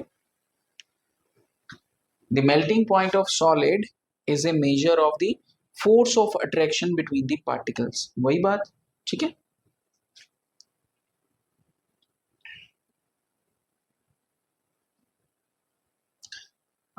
The melting point of ice is 0 degree, ठीक है। The melting point of ice is 0 degree, तो आइस 0 डिग्री पे ही मेल्ट हो जाती है। The melting point of iron is, iron किस टेम्परेचर पे होती है, 1535, ठीक है, डिग्री सेल्सियस। उसके बाद लिक्विड टू गैस की बात करते हैं, ठीक है, इसको बोलते हैं वेपोराइजेशन, ठीक है। ओके, अब वेपोराइजेशन कैसे ऑब्टेन करी जा सकती है, बॉयल करके या इवेपोरेशन करके, ठीक है। वाटर को अगर हम इस तरह से स्टीम की फॉर्म में कन्वर्ट कर दें, the process in which liquid substance changes into gas rapidly on heating is called boiling, ठीक है। दूसरा, the temperature at which liquid boil and changes rapidly into gas at atmospheric pressure is called boiling point of the liquid, ठीक है। तो ऐसा temperature जहां पे gas sorry liquid vapour में कन्वर्ट हो जाएगा, ठीक है, या गैस में कन्वर्ट हो जाएगा, है ना, उसको क्या बोलेंगे हम, boiling point. Boiling point of water is कितना, 100 degree Celsius. Boiling point of alcohol is 78 degree Celsius. उसके बाद कंडेंसेशन या फ्रीजिंग की बात करते हैं, ठीक है, the process of changing gas into liquid, है ना, अब गैस है उसको ठंडा करेंगे, ठंडा करके वो किस में कन्वर्ट हो जाएगा, लिक्विड में, और इस प्रोसेस को क्या बोलेंगे, कंडेंसिएशन, ठीक है। जैसे स्टीम है हमारे पास, है ना, हम क्या कर रहे हैं, इस स्टीम को ठंडा करेंगे, ठीक है, तो वो किस में कन्वर्ट हो जाएगी, वाटर में कन्वर्ट हो जाएगी। यहाँ पे एक एग्जांपल देखिए, यहाँ पे लेक्स हैं, है ना, तो लेक में क्या होगा, सन की एनर्जी यहाँ पे पहुंचेगी, तो यहाँ पे क्या होगा, इवेपोरेशन होगी। इवेपोरेशन होने से ये जो गैस के पार्टिकल हैं एटमॉस्फेयर में जाएंगे, बादल बन गए, है ना, वाटर वेपर इकट्ठे होके क्या बन जाएंगे, बादल बन जाएंगे। अब यहाँ पे ये कूल डाउन होंगे लोअर टेम्परेचर की वजह से, जैसे ही लोअर टेम्परेचर पे आएंगे they will convert into ice और लिक्विड, ठीक है, आइस में कन्वर्ट हो जाएंगे या लिक्विड में कन्वर्ट हो जाएंगे, ठीक है। और उससे क्या होगा, जब रेन होगी, है ना, तो ये सॉरी जब ये ज्यादा हैवी हो जाएंगे तो ये रेन की फॉर्म में या आइस की फॉर्म में नीचे गिरने लगेंगे, फिर से ग्राउंड वाटर में आ जाएंगे, फिर से उस तरफ जाएंगे, तो ये प्रोसेस होता रहेगा। In this process water vapour formed due to evaporation rise up, the temperature is low, so vapor condensate to liquid and form cloud, ठीक है। उसके बाद बात करते हैं लिक्विड टू सॉलिड। अब लिक्विड टू सॉलिड कैसे हो सकते हैं, फ्रीज करने से, टेम्परेचर को और ज्यादा कम कर दें तो चीजें फ्रीज हो जाएंगी। The process of changing liquid into solid bye cooling is called freezing, ठीक है। वाटर को कूल डाउन करें, लिक्विड में कन्वर्ट हो जाएगा। ओके, सो अब हम बात करने वाले हैं स्टेट चेंज के बारे में। अब हमने ये तो पढ़ लिया कि टेम्परेचर को इंक्रीज या डिक्रीज करने से हम मैटर की स्टेट को चेंज कर सकते हैं। टेम्परेचर बढ़ा दें तो जो आइस है वो लिक्विड में कन्वर्ट हो जाएगी, टेम्परेचर को और बढ़ा दें तो जो वाटर है या लिक्विड है वो कन्वर्ट हो जाएगा इसमें, गैस फॉर्म में। अब गैस को कूल डाउन कर दें तो वो लिक्विड में कन्वर्ट हो जाएगा, लिक्विड को कूल डाउन कर दें तो वो सॉलिड में मतलब आइस में कन्वर्ट हो जाएगा। क्या कोई और तरीका भी है कि जिसमें हम टेम्परेचर को चेंज ना करें, है ना, और किसी और मेथड से स्टेट चेंज कर पाए? तो बिल्कुल ऐसा एक मेथड है जिसको हम कहते हैं प्रेशर। ठीक है, तो प्रेशर की हेल्प से हम क्या करेंगे, बॉडी की स्टेट को चेंज करने की कोशिश करते हैं। ठीक है, तो देखिए जरा कैसे। तो हमारे पास यहाँ पे एक सिलेंडर है जिसके साथ हमने एक पिस्टन को अटैच किया है। ठीक है, अब ये पिस्टन को नीचे की तरफ हम क्या करेंगे, पुश करेंगे। देखिए स्टार्टिंग में क्या था, यहाँ पे जो गैस के पार्टिकल हैं उनके बीच में बहुत सारा स्पेस है। अगर पिस्टन को हम नीचे की तरफ पुश करेंगे तो ये जो स्पेस है between the gas particle, it will be decreased. तो जैसे ही डिक्रीज होगा, आपको याद होगा सॉलिड के केस में ये जो स्पेस था बहुत ही कम था, लिक्विड के केस में मॉडरेट था, है ना। तो हम इसको जब पास में लेकर आएंगे, मतलब पार्टिकल्स को पास में लेके आएंगे बाय अप्लाइंग प्रेशर, तो क्या होगा, ये जो गैस है, गैस के पार्टिकल हैं, दे विल कूल डाउन। ठीक है, क्लोज आ जाएंगे, कूल डाउन हो गए, उससे क्या होगा, they will convert into liquid. ठीक है, वो किस में कन्वर्ट हो जाएंगे, लिक्विड में कन्वर्ट हो जाएंगे। ठीक है, तो यहाँ पे हम क्या कर रहे हैं, प्रेशर अप्लाई करने से उनको लिक्विड में कन्वर्ट कर रहे हैं। ठीक है, चलिए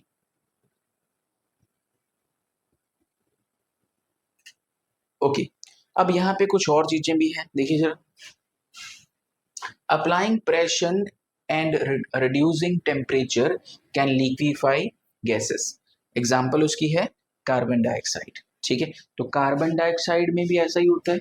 ठीक है, कि प्रेशर अप्लाई करने से या टेम्परेचर रिड्यूस करने से it can be liquefied.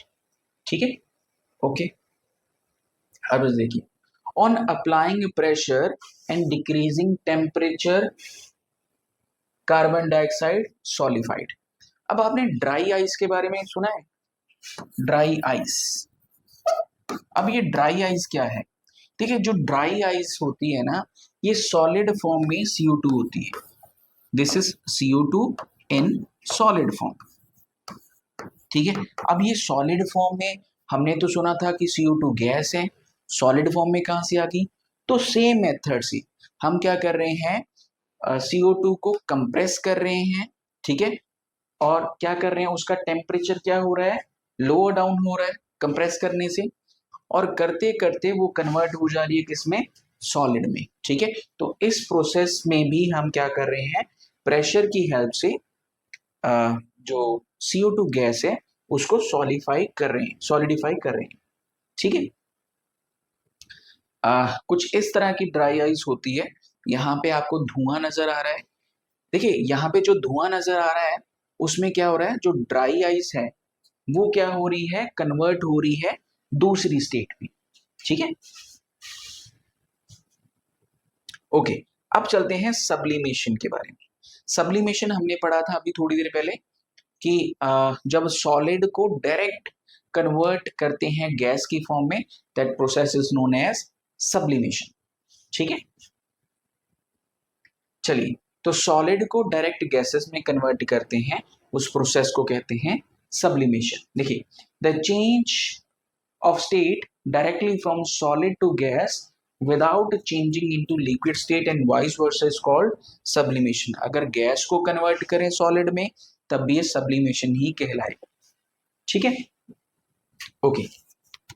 Examples देखते हैं। सबसे पहले अमोनियम क्लोराइड।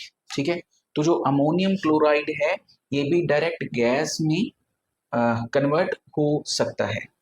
ठीक है, उसके बाद anthracene, camphor, carbon dioxide, solid carbon dioxide, ये जो है ड्राई आइस जिसको बोलते हैं वो। उसके बाद आयोडीन। ठीक है, तो ये सारे सब्सटेंसेस जो हैं वो सब्लिमेशन क्रिएट कर सकते हैं, mean to say they can direct move from, या ऐसा कह सकते हैं कि they can convert into solid to directly gas form. Okay, तो इस तरह का आपने वॉशरूम में आपने एक चीज देखी होगी। ठीक है, तो ये चीज क्या होती है, ठीक है, इनको बोलते हैं नेफ्थलीन बॉल्स, है ना। तो naphthalene balls are kept in toilets, क्यों रखी जाती हैं, ठीक है, तो naphthalene balls are the sublimatory substance. तो ये जो नेफ्थलीन्स बॉल होती हैं, ये भी सब्लिमेशन क्रिएट करती हैं, हम सॉलिड फॉर्म में रखते हैं और कुछ कुछ दिनों के बाद ये गायब हो जाती हैं। गायब कैसे हो जाती हैं? ये डायरेक्टली गैस की फॉर्म में कन्वर्ट हो जाती हैं और क्या होती है, सब्लिमेशन होती रहती है। उससे क्या हमें हमें क्या होता है, एक अच्छी स्मेल, प्लीज स्मेल हमें वॉशरूम में मिलती है। ठीक है, चलिए उसके बाद बात करते हैं इवेपोरेशन की। ओके, अब ये जो इवेपोरेशन है,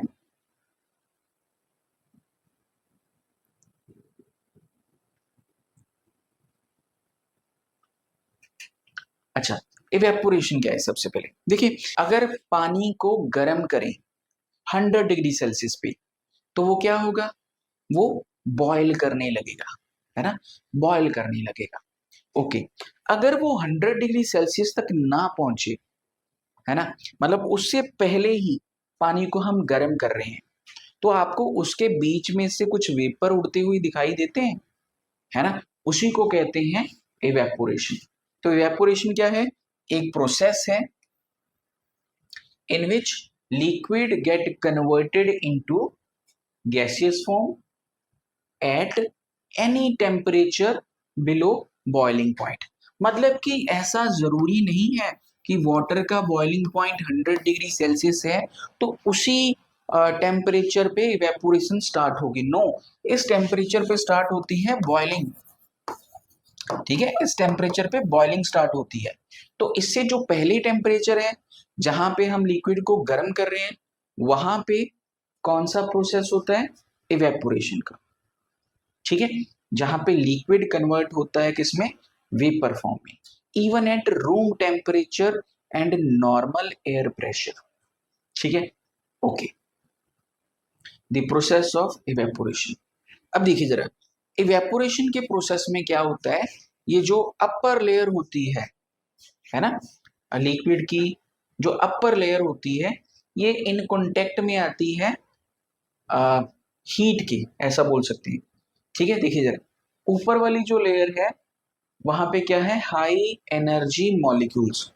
नीचे वाली लेयर में क्या है? Low energy molecules. Okay, the molecules eight the surface absorb heat from room temperature. Okay, अब जरा देखिए, अब रूम टेम्परेचर पे लेट अस सपोज कि आपका रूम टेम्परेचर है 45 डिग्री सेल्सियस। ठीक है, तो इस टेम्परेचर पे आपने एक बर्तन रख दिया, उसके अंदर पानी रख दिया। ठीक है, तो आप डेली चेक करना क्या पानी का लेवल वही है या कम हो रहा है।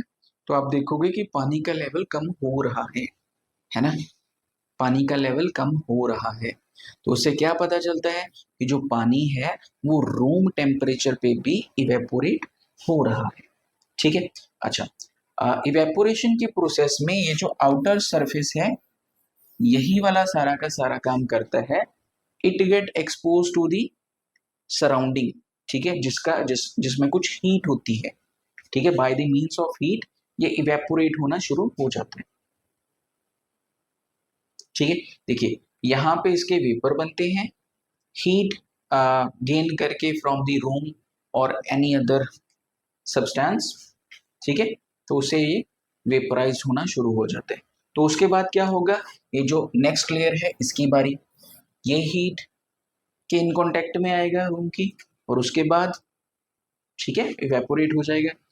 As soon as molecule leave the liquid state we say it as evaporated. अब ये जो लेयर निकल गई है इसको हम क्या बोलेंगे? इवेपोरेटेड। ठीक है, ओके, अब ये जो इवेपोरेशन है इसमें कौन कौन से फैक्टर्स इन्वॉल्व होते हैं, किन किन फैक्टर्स की वजह से जो इवेपोरेशन है वो कम या ज्यादा हो सकती है। ठीक है, सबसे पहले सरफेस एरिया, जितना ज्यादा सरफेस एरिया होगा उतनी ज्यादा इवेपोरेशन होगी। ठीक है, एक आपको एग्जांपल देता हूँ। देखिए, आप आपके घर में जब भी कपड़े धोए जाते हैं तो उनको क्या स्प्रेड करके डालते हैं बाहर, ऐसे होता है ना, स्प्रेड करके वायर्स के ऊपर ऐसे या स्टैंड के ऊपर रख देते हैं, ऐसे होता है। अच्छा, स्प्रेड करके क्यों रखते हैं? ऐसे इकट्ठे गुच्छा मुच्छा क्यों करके क्यों नहीं रख देते? देखिए, हमें क्या चाहिए, यहाँ पे सरफेस एरिया बढ़ाना है। सरफेस एरिया बढ़ाने से क्या होगा, हमारी इवेपोरेशन क्या होगी, ज्यादा। मोर the surface area more the evaporation, जितना ज्यादा सरफेस एरिया होगा उतनी ही ज्यादा इवेपोरेशन होगी। ठीक है, ओके। उसके बाद temperature, higher the temperature higher the evaporation.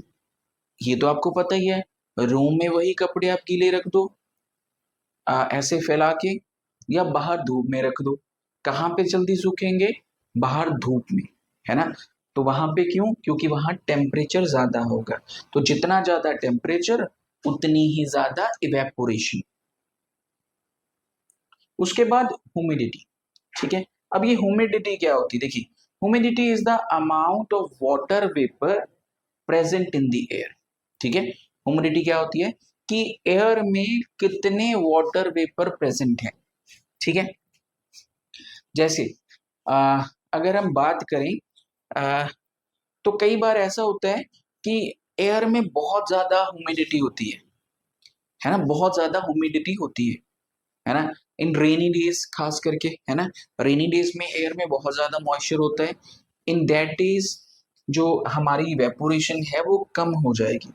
ठीक है, क्योंकि देखिए जितनी ज्यादा ह्यूमिडिटी होगी, when the humidity of air is high, then the rate of evaporation is low and the water evaporate very slowly. ठीक है, तो जब ह्यूमिडिटी ज्यादा होगी एयर में, तो हमारी जो इवेपोरेशन है वो कम होगी in that days.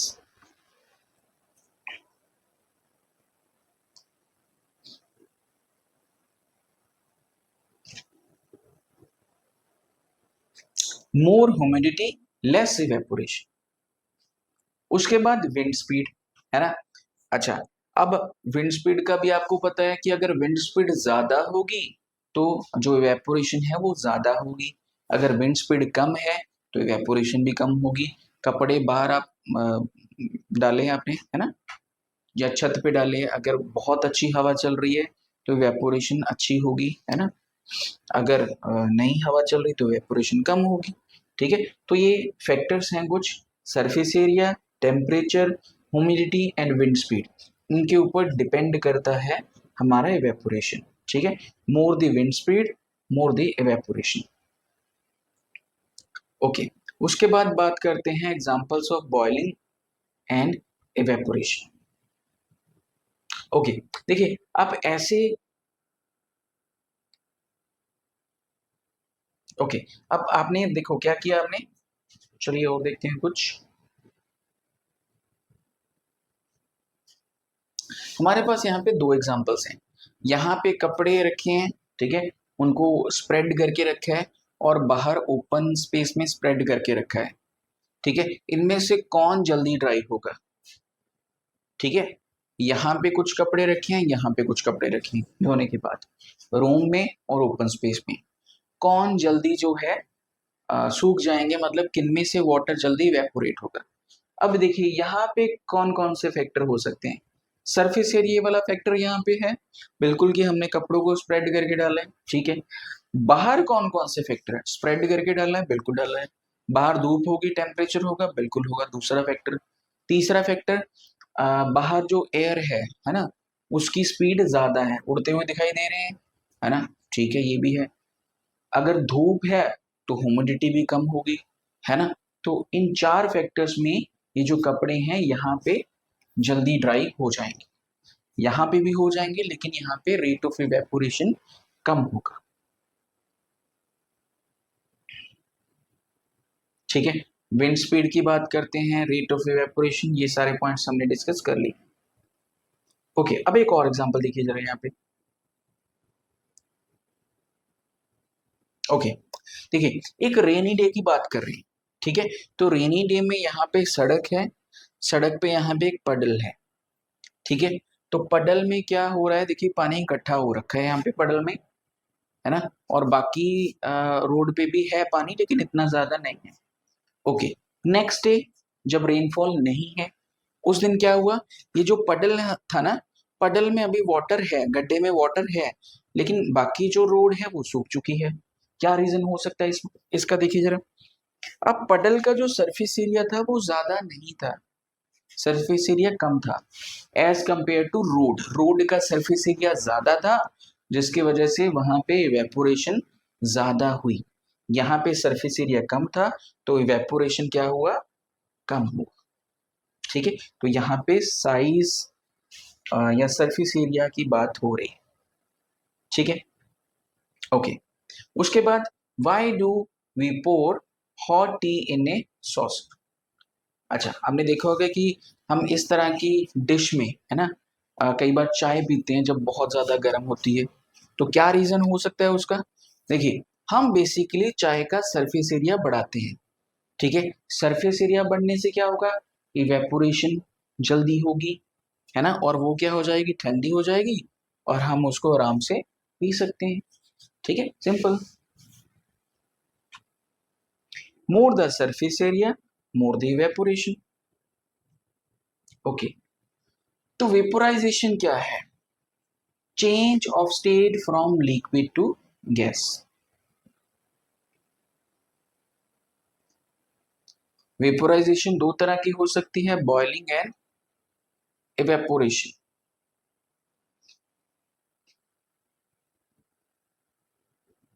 Boiling and evaporation में आप देखते हैं दोनों में क्या क्या फर्क है। ओके, सबसे पहले बॉइलिंग की बात करते हैं। बॉइलिंग में क्या है, एक्सटर्नल हीटिंग इज रिक्वायर्ड। अगर हमें पानी को बॉयल करना है तो बहुत ज्यादा हीट चाहिए, है ना। इवेपोरेशन करनी है, हीट नहीं चाहिए, धीरे धीरे इवेपोरेशन होती रहेगी। Do not occur only at the surface, happen as a whole. एक बल्क फिनोमिना है, ठीक है, कि अगर पानी को बॉईल कर रहे हैं तो सारे का सारा पानी बॉईल कर रहा होगा, ये नहीं होगा कि सिर्फ सरफेस बॉईल कर रहा होगा। ठीक है, लेकिन इवेपोरेशन में क्या है,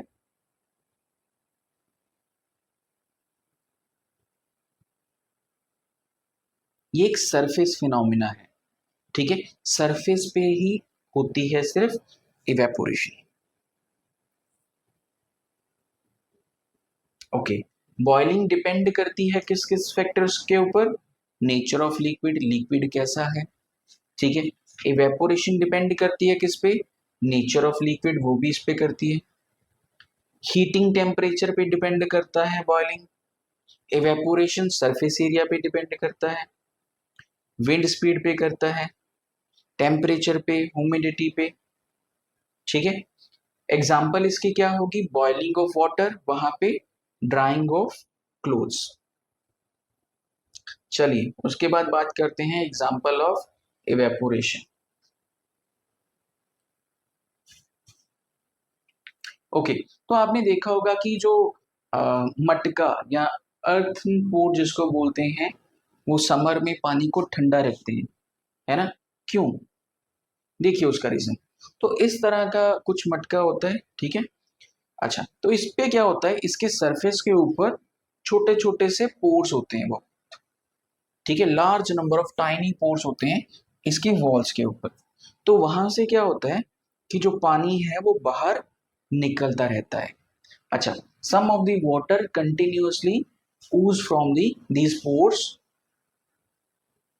to the outside of the port. Okay, ठीक है, और उससे क्या होगा आप देखिएगा, this water evaporate continuously and take latent heat required for vaporization from earth port and remaining water lose heat and get cooled। अब यहाँ पे एक वर्ड आ गया लेटेंट हीट। ये लेटेंट हीट क्या है? देखिए, लेटेंट हीट एक ऐसी हीट होती है, जैसे फॉर एग्जांपल, मैं एग्जांपल से समझाता हूँ आपको। हमारे पास आइस है ना। आइस का टेम्परेचर कितना होता है? 0 डिग्री सेल्सियस। ठीक है, 0 डिग्री सेल्सियस। ठीक है, ओके। चलो यहाँ पे देखिए, मैंने क्या किया, एक बीकर में आइस क्यूब्स ले लिए। ठीक है, यहाँ पे मेरे पास क्या है, आइस क्यूब्स हैं। ठीक है, और बीच में मैंने क्या ऐड कर दिया, थर्मोमीटर। ठीक है, थर्मोमीटर यहाँ पे मैंने ऐड कर दिया। ओके, अब थर्मोमीटर ऐड किया, वो रीडिंग दे रहा है 0 डिग्री सेल्सियस। अब मैं क्या कर रहा हूँ, इसको हीट करना शुरू कर रहा हूँ। मैंने यहाँ नीचे आग जला दी, ठीक है, और इसको हीट करना शुरू कर रहा हूँ। अब होगा क्या, ये जो आइस है वो कन्वर्ट होनी शुरू हो जाएगी किसमें, लिक्विड में। ऐसे होगा, मतलब यहां से मैं हीट प्रोवाइड कर रहा हूं नीचे से, उसे सॉलिड कन्वर्ट हो रहा है लिक्विड फॉर्म में। थर्मोमीटर में क्या रीडिंग आएगी, थर्मोमीटर की रीडिंग चेंज नहीं होगी, ठीक है। अच्छा क्यों नहीं होगी, देखो जरा, यहाँ पे क्या हो रहा है, आइस से लिक्विड बन रहा है, मतलब आइस से वाटर की फॉर्म में कन्वर्ट हो रहे हैं। अच्छा अब 0 डिग्री टेम्परेचर पे वाटर भी होता है, 0 डिग्री टेम्परेचर पे आइस भी हो सकती है, तो इन दोनों का एक कॉमन टेम्परेचर है ना। तो हम ऐसा बोल सकते हैं कि हमने जो हीट प्रोवाइड करी थी नीचे से, ठीक है, अगर वो लेटेंट हीट होगी ना, तो उससे सिर्फ बॉडी की स्टेट चेंज होगी, टेम्परेचर चेंज नहीं होगा, ठीक है। तो लेटेंट हीट क्या है, ऐसी हीट जिससे बॉडी की स्टेट चेंज हो जाए लेकिन टेम्परेचर चेंज ना हो। Clear, okay. अब देखो यहाँ पे क्या हो रहा है, छोटे छोटे पोर्स हैं, वहां से पानी निकल रहा है, और वो पानी क्या होता है, धीरे धीरे इवेपोरेट होता रहता है, ठीक है, और अपनी एनर्जी को रिलीज करता रहता है, जिससे क्या हो जाता है, कूल डाउन हो जाता है, ठीक है, पानी क्या हो जाता है, कूल डाउन हो जाता है। चलिए ओके, आपने देखा होगा यहाँ पे जब भी कभी इंजेक्शन लगाते हैं उससे पहले एक स्पिरिट लगाते हैं, है ना, स्पिरिट लगाते हैं यहाँ पे कॉटन के साथ, ठीक है। तो तब क्या होता है, बहुत ही ठंडा ठंडा सा फील होता है, ऐसे होता है ठंडा ठंडा सा फील। अब उसमें क्या होता है, spirit applied at the region absorb latent heat energy from the hand and evaporate, hence the region become cold, ठीक है। जैसे फॉर एग्जांपल आपने आइस अपने हाथ पे रखी, है ना, अब आपकी बॉडी का टेम्परेचर ज्यादा है या आइस का ज्यादा है, ऑब्वियसली आपकी बॉडी का। जब यहाँ पे आइस रखेंगे, है ना, तो उससे क्या होगा, जो आइस है वो आपके इस पार्ट का टेम्परेचर को डिक्रीज कर देगी।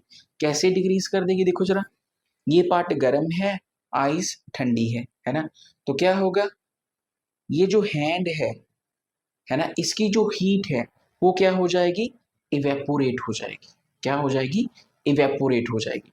अब यहाँ पे हीट जो इवेपोरेट हो जाएगी उसकी वजह से हमें ये क्या होगा, ठंडा नजर, सॉरी ठंडा फील होगा,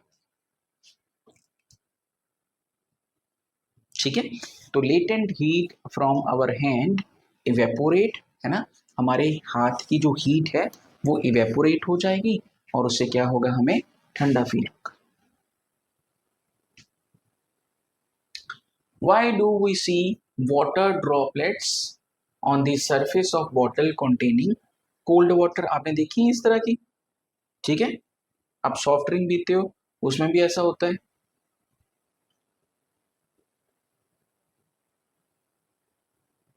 अब देखिए ऐसा क्यों होता है कि बॉटल के ऊपर ड्रॉपलेट्स आ जाते हैं, this is due to condensation, water vapor from the air comes in the contact with the cold surface of bottle, hence they get condensed into liquid। देखिए लेट अस सपोज कि यहाँ पे हमारे पास एक बॉटल है, ठीक है, यहाँ पे एक बॉटल है कोल्ड वाटर की, अब इसके अंदर क्या है, आइसी वाटर है, मतलब कोल्ड वाटर है, तो सराउंडिंग वाले एयर है उसमें कुछ मॉइस्चर होगा, वो इसकी तरफ जब आएंगी तो यहाँ पे क्या होगा, ये जो सरफेस है ये वाला ठंडा सरफेस होगा, और बाहर से जो एयर है, मतलब जिसमें वाटर वेपर है, वो क्या करेंगे, जैसे ही इसके कांटेक्ट में आएंगे वो क्या हो जाएंगे, इवेपोरेट हो जाएंगे, वो अपनी हीट रिलीज कर देंगे और ठंडा हो जाएंगे। तो हीट रिलीज करने की वजह से वो यहाँ पे ड्रॉप्स की फॉर्म में यहाँ पे ऐसे बबल्स बना लेंगे, ठीक है।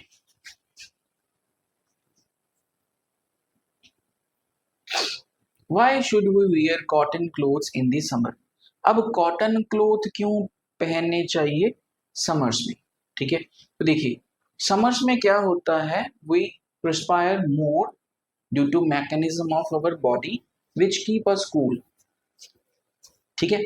Cotton being a good absorber of water helps in absorbing sweat and exposing it to atmosphere easy for the evaporation. देखिए होता क्या है, जो कॉटन के क्लोथ होते हैं, ठीक है, दे आर गुड एब्जॉर्बर, ठीक है, वो जितना भी हमें स्वेट होता है समर्स में उनको एब्जॉर्ब कर लेते हैं। एब्जॉर्ब करने के बाद वो क्या करते हैं, धीरे धीरे वाटर को इवेपोरेट करते रहते हैं। अच्छा, अब जब उसको इवेपोरेट करेंगे ना तो कूलिंग इफेक्ट भी पैदा होगा। इवेपोरेशन के साथ कूलिंग इफेक्ट पैदा होता है। तो जैसे जैसे वो इवेपोरेट होगा वाटर यहाँ से, वैसे वैसे कूलिंग इफेक्ट प्रोड्यूस होगा।